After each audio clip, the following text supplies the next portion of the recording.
Ya, sekarang. Iya. Lumayan nambah.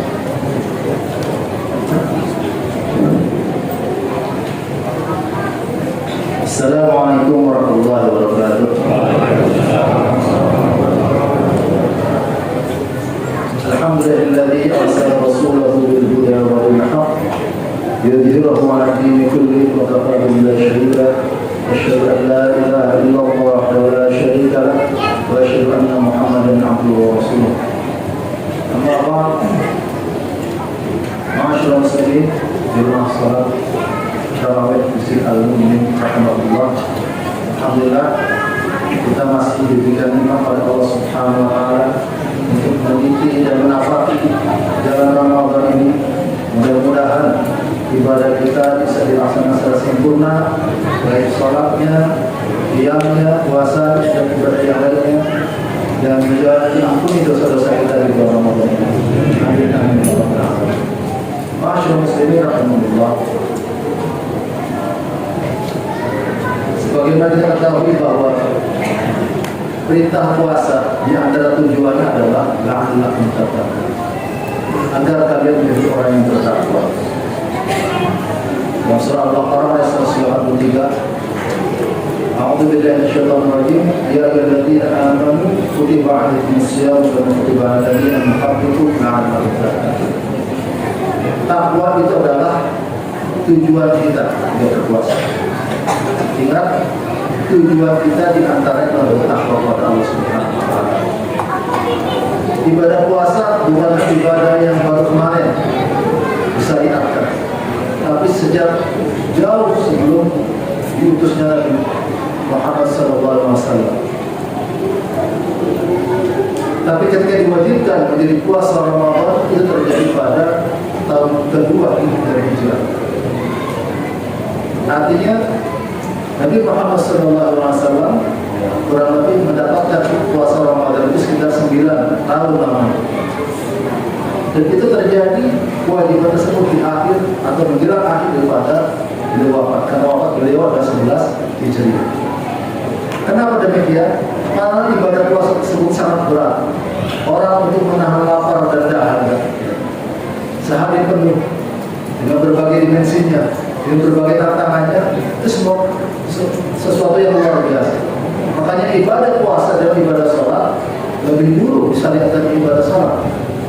Tapi setelah keimanan sudah bagus, ibadah masyarakat itu sudah mulai bagus, baik, baru ibadah puasa yang agak berat. Oleh karenanya tujuan takwa itu tidaklah main-main. Masyaallah muslimin rahimahullah. Kita merasakan ketika kita puasa, tubuh kita lelah, capek, haus, tak bertenaga. Sebenarnya itu adalah sedang melemahkan jiwa kita, nafsu kita yang membara, nafsu kita yang tak pernah putus-putusnya untuk berkeinginan dan berangan-angan. Makanya kalau dalam bahasa Al-Quran, dalam surah Al-Baqarah dikatakan, kalau seandainya, artinya seandainya mereka diberikan umur, lau yu'ammaru al-fasana, kalau diberikan umur manusia itu ingin hidup 1000 tahun lamanya, itulah keinginan hawa nafsu. Padahal kita sebagai manusia ditakdirkan oleh Allah Subhanahu wa taala akan berumur antara 60 sampai 70 tahun. Masyaallah muslimin rahimahullah. Makanya nafsu itu terus membara dalam tubuh kita. Makanya dilemahkan dengan berpuasa. Karena identik nafsu yang membara itu identik dengan godaan setan yang sangat kuat sekali. Makanya ketika jiwa kita lemah, fisik kita lemah, itu sebenarnya sedang melemahkan setan. Makanya kenapa dalam hadis dikatakan tidak ja'akum syahrul Ramadan futihat abwaabus sama wa ghulqat abwaabun nar wa sulsilat asy-syayatin atau asyidat asy-syayatin. Ketika datang bulan Ramadan, dibuka pintu langit, pintu surga, ditutup pintu neraka dan dikunci para setan-setan tersebut. Artinya setan lemah. Makanya ketika kita puasa sebenarnya sedang mengunci setan nafsu kita supaya diledakkan dan disalib. Masyaallah muslimin rahimahullah. Jiwa jiwa ini kalau seandainya terus diikuti makan dan minum dan sebagainya, itu akan terus membara. Makanya datanglah sadar puasa ini untuk menghidupkan itu semua. Dan tujuan utamanya adalah bagaimana jiwa ini tunduk dan patuh kepada Allah Subhanahu wa taala. Taat melaksanakan perintah Allah, mau meninggalkan segala larangan Allah. Makanya para ahli tasawuf, para ahli tazkiyatun nafs, bagaimana mencapai tingkat takwa ada 3 tahapan. Yang pertama itu adalah harus melakukan tindakan at-taqalli, mengkosongkan jiwa kita dari hal-hal yang berbau dosa, maksiat. Harus berbicara bertaubat dan beristighfar, minta ampun kepada Allah terhadap dosa-dosa yang kita lakukan. Kenapa ini pertama dilakukan? Karena dosa-dosa inilah yang akan menjadi penghambat kita dalam melakukan ketaatan. Kalau belum selesai kita bertaubat kepada Allah secara 100%, belum full, masih ada noda-noda dalam jiwa kita beribadah pasti kita akan malas rasanya. Baca Quran pasti akan ngantuk. Imam baca lama pasti berubah. Atau melakukan ibadah sholat subuh masih malas-malasan. Kenapa? Masih ada dosa dalam jiwa kita. Makanya bersihkan dulu jiwa kita dari dosa-dosa. Baru tahap berikutnya adalah at-tahallul. Yang pertama adalah at-tahallul, mengkosongkan dari dosa. Yang kedua adalah at-tahallul. Kenapa? Mengisi jiwa kita dengan kebaikan-kebaikan, dengan ibadah puasa, dengan sholat, baca Al-Quran kita, dan ibadah-ibadah yang lain. Sehingga apa yang terjadi?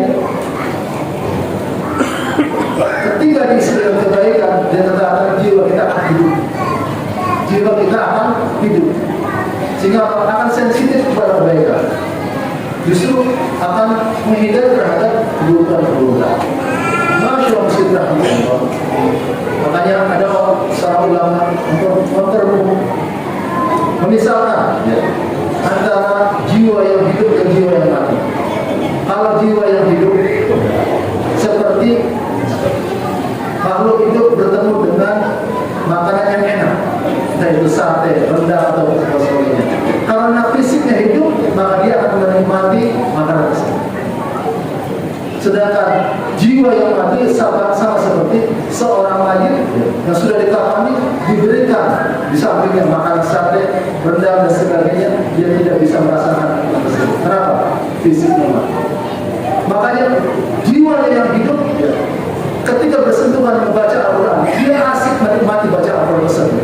Dia akan mencoba menghatamkan baca Al-Quran tersebut, banyak membaca Al-Quran tersebut, semangat dalam beribadah, berlama-lama dalam qiyam, berlama-lama dalam bertawakal. Kenapa? Jiwa hidup. Makanya inilah keutamaan ketika proses tahallul dikosongkan, baru tahallul, maka amal ibadah kita lebih maksimal dan lebih semangat. Dan yang ketiga, Masya Allah, yaitu tajanni. Artinya apa? Ketika hati hidup, jiwa hidup, berarti seolah-olah kita bersama Allah Subhanahu wa taala. Kalau bahasa Buya Yahya, hati nurani itu memandang Allah Subhanahu wa taala. Dengan kata lain, maniyatullah, Allah bersama kita. Artinya apa? Kebersamaan Allah dengan kita selalu kita rasakan dan kita rindukan. Makanya demikianlah 3 tahapan untuk mencapai takwa. Itu yang pertama, at-tahallul, mengosongkan jiwa kita, diri kita dari perbuatan dosa dan maksiat. Yang kedua adalah at-tahallul, mengisi jiwa kita dengan berbagai amal kebaikan, ibadah kepada Allah Subhanahu wa taala. Dan yang ketiga adalah at-tajallul, merasakan kebersamaan kita dengan Allah Subhanahu wa taala. Mungkin demikian yang saya sampaikan pada malam hari ini. Semoga bermanfaat. Wassalamualaikum warahmatullahi wabarakatuh.